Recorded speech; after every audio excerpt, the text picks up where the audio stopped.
Bondage is to plan to devote oneself to moksha. Bondage is the exclusive pursuit of moksha.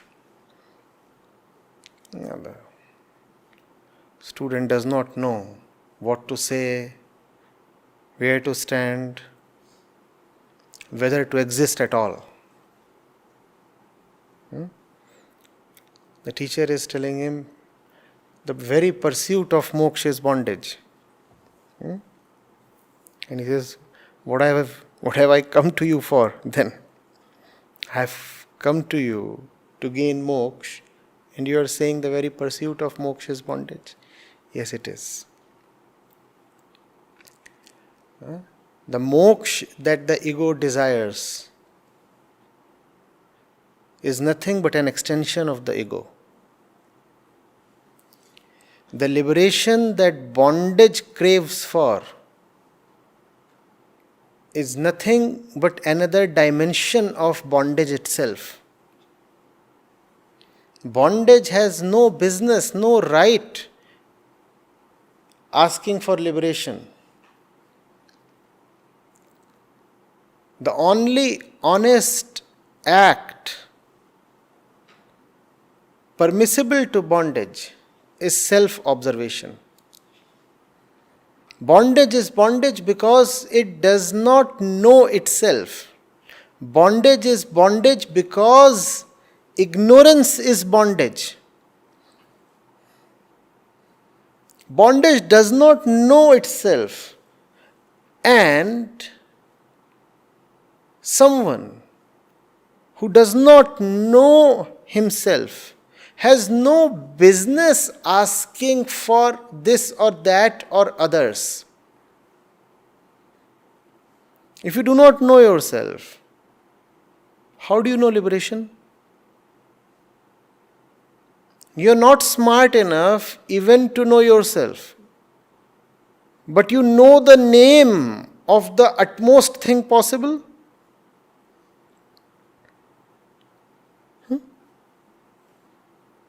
What's your name, sir? I do not know. But I know the name of the greatest one that ever lived.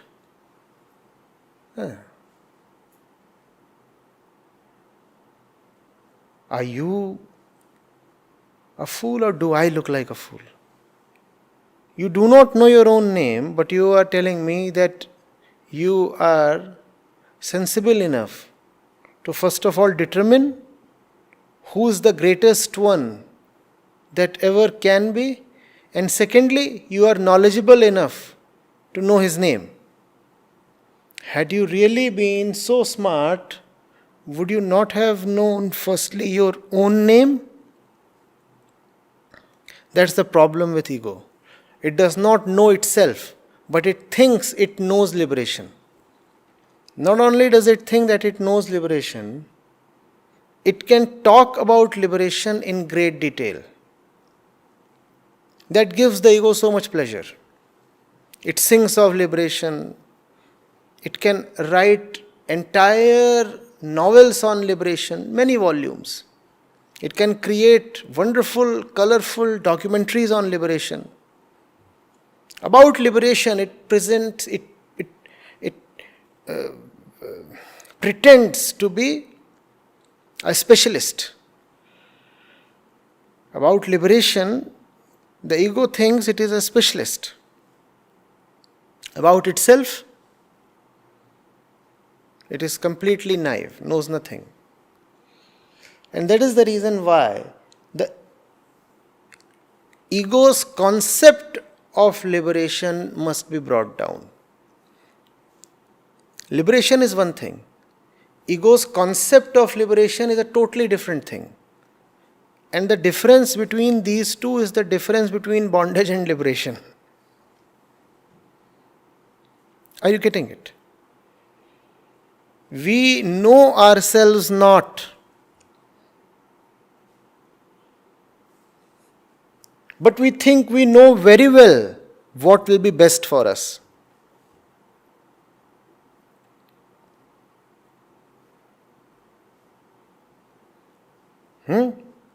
Like someone going to a doctor.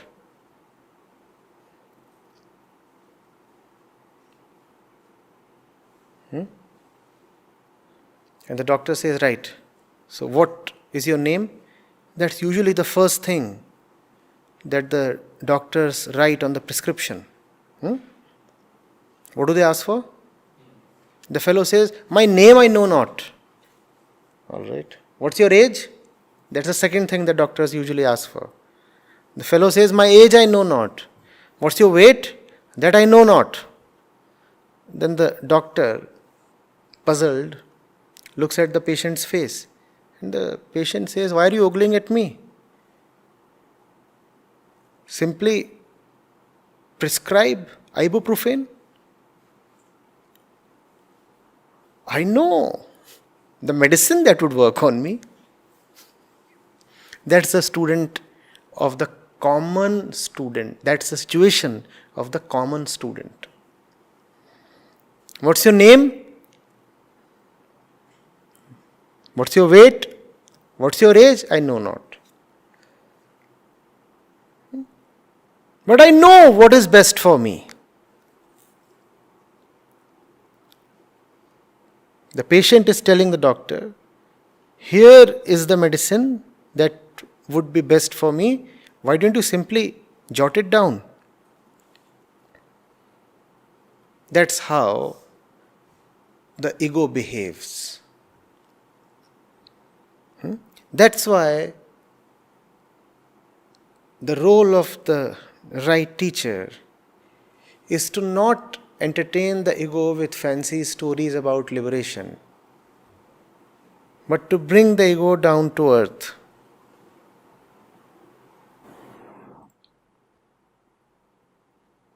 No fancy stories. See who you are. What's your name? What are you made of? Where do you come from? Where do you go?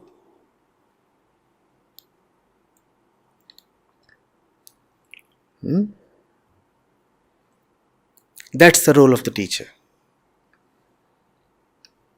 And if the teacher is very eager to entertain the ego with all kinds of spiritual gimmicks, then the teacher is an entertainer at best and a fraudster at worst. Sometimes such teachers can be forgiven. They offer good entertainment. But usually such entertainment is very expensive. Along with entertainment, you get an extra layer of bondages. Are you getting it? Bondage is whatever springs from imagination. If you can imagine it, it is bondage.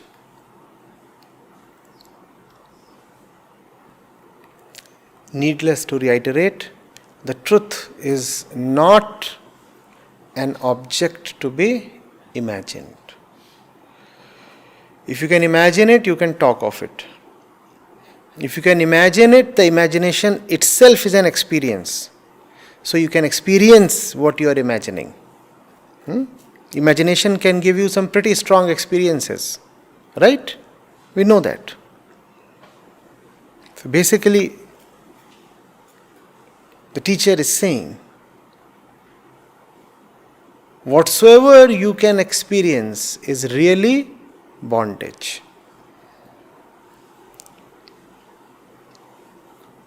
Truth is freedom from experience. More accurately, truth is freedom from the urge of the experiencer to gather more and more novel experiences. The more fascinated you are by a particular quality of new, or exclusive experiences that you have had, the more ignorant you are about the nature of your bondage. The more you say that I felt liberated in the company of such and such person, the more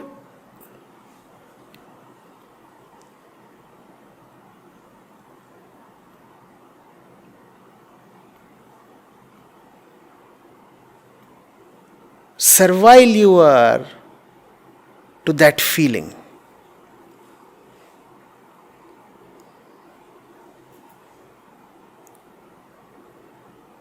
Getting it? It is not about feeling in a particular way. It is about your association with the very concept of feeling.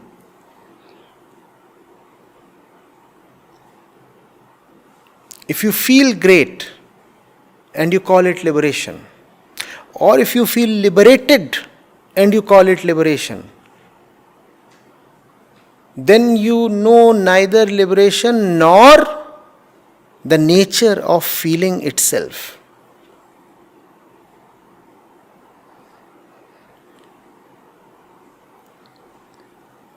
It is not about how you feel, it is about the distance you have from how you feel. Feelings could run this way, that way. They could really run amok.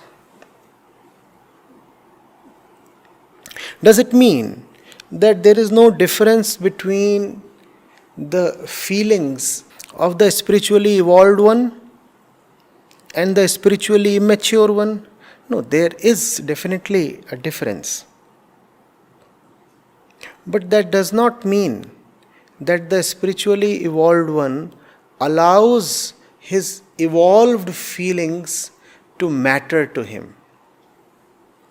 The thoughts and feelings of the spiritually evolved one are definitely different from the thoughts and feelings of the spiritually immature person. There is a difference, certainly. But it is not the difference that characterizes a spiritually evolved person. Not this difference. It is the distance that the evolved person has even from his evolved feelings that characterizes his spiritual evolution.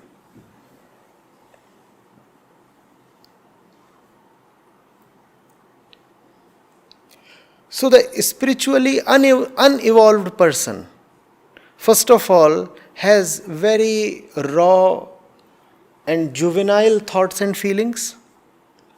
Secondly, he is not able to maintain any separation between himself and his thoughts and feelings.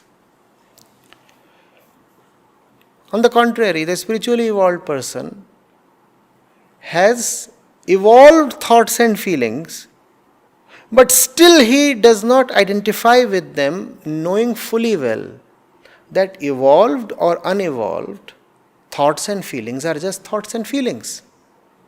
It does not matter what their quality is. Irrespective of their quality, I cease to associate with them. Now it's strange. The other fellow had really poor quality of thought, had really excitable and puerile feelings, and still he was sticking to them. And here is the evolved fellow, whose thoughts are wonderful to behold, whose feelings carry a certain beauty, and still he does not want to identify with his thoughts and feelings. Wonderful are his thoughts and feelings, and still he maintains a separation. Do you get this?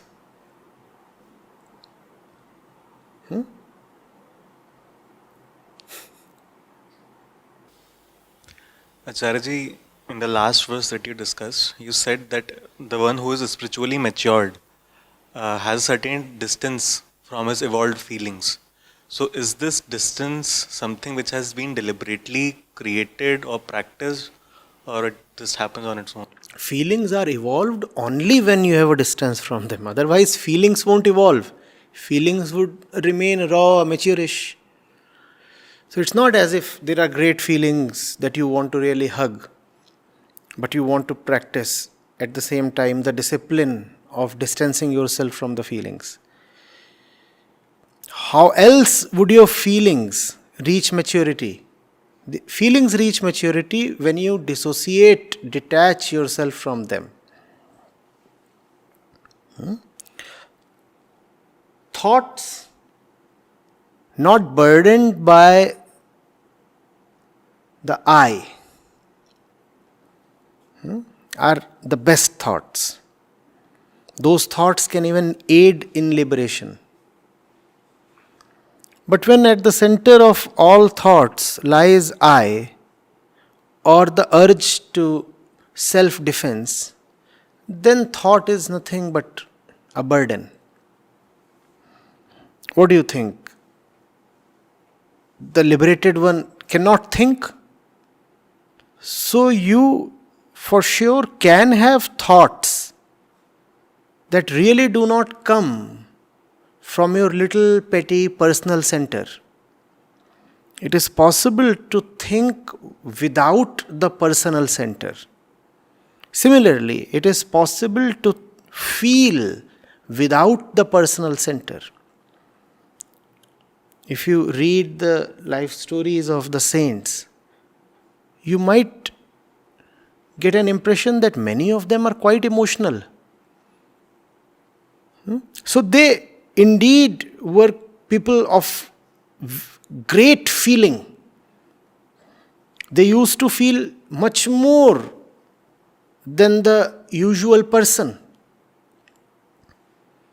No, you should wonder that if all feeling is conditioned, why are the saints so emotional? The answer is, it is possible to think and feel and emote from an impersonal center.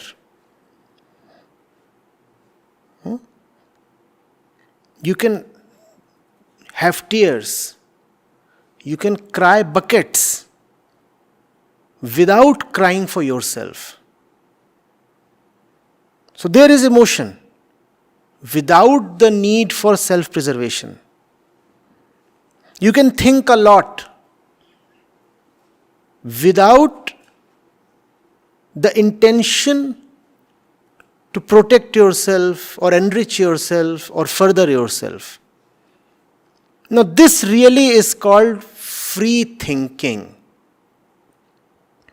A free thinker is not someone who keeps thinking in all directions. That's our usual definition of a free thinker. No, a free thinker is one whose thought is free of himself. That's the right definition of a free thinker.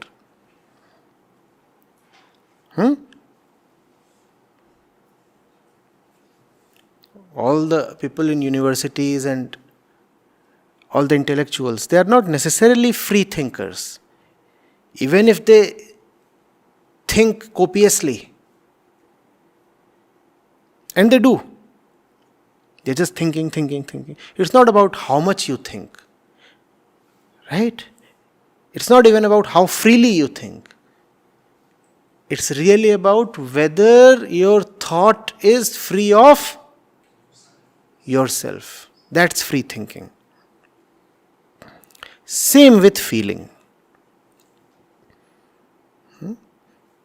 And that, by the way, is also the criteria to assess the quality of thought or feeling.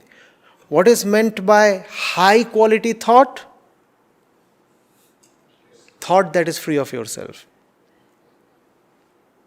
What is meant by low quality thought? Thought that has your interests at its center. And same with feeling.